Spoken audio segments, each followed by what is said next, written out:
Now, France is still waiting for a government. President Emmanuel Macron and Prime Minister François Bayrou still discussing who will be part of the country's fourth government this year. And to talk more about this story, I'm joined on set by Antonia Kerrigan. It's been 10 days since François Bayrou was named Prime Minister, yet we're still waiting. What is taking so long? Well, we've heard it all before. The heart of the problem is that there is no clear majority in Parliament.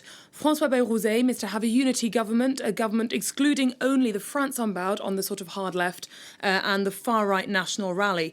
But the problem is, among those who remain, only a small sliver are willing to participate. Left-wing parties, which are the largest group in Parliament, they feel it should be a left-wing Prime Minister with a left-wing agenda, given that they came out the most successful of those last elections. So they're not willing to participate. And of course, Michel Barnier was overthrown when far-right voted alongside the left in order to oust him. So Bayrou really needs a lineup that sends positive signals to at least one of these groups who will all be outside of his government. And that's going to be very difficult.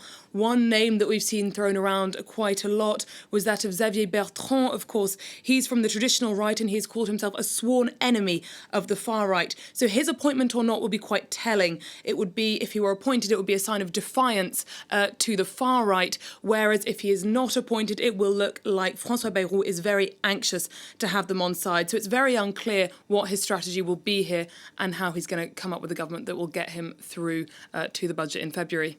Well, everything you've described seems pretty complicated, and that also explains why, even if we do get a government this evening, François Bayrou and whatever cabinet he names is going to be in a very precarious position.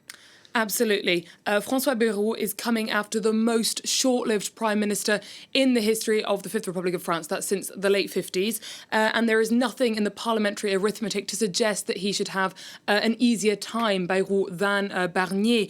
Jean-Luc Mélenchon of the France Unbowed party has already said François Bayrou won't make it through the winter. That's fighting talk. The France Unbowed party are expected to perhaps table a no-confidence motion as early as the 14th of January. It, of course, remains to be seen who else would vote out the Prime Minister at such an early stage.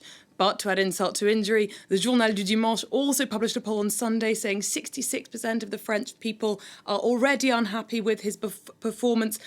And he's barely started. That's historically early, according to these polls, for a Prime Minister to be quite so unpopular. He hasn't even got a government yet, as discussed. So again, it's hard to imagine what announcement today or tomorrow would secure his position through January and certainly to get him a budget in February. So we're going to have to stay tuned. It's extremely complicated and extremely precarious. And you're going to be following all of the latest in the hopes that maybe tonight or later on this evening we'll have a cabinet. Antonia Kerrigan, thanks so much for your analysis.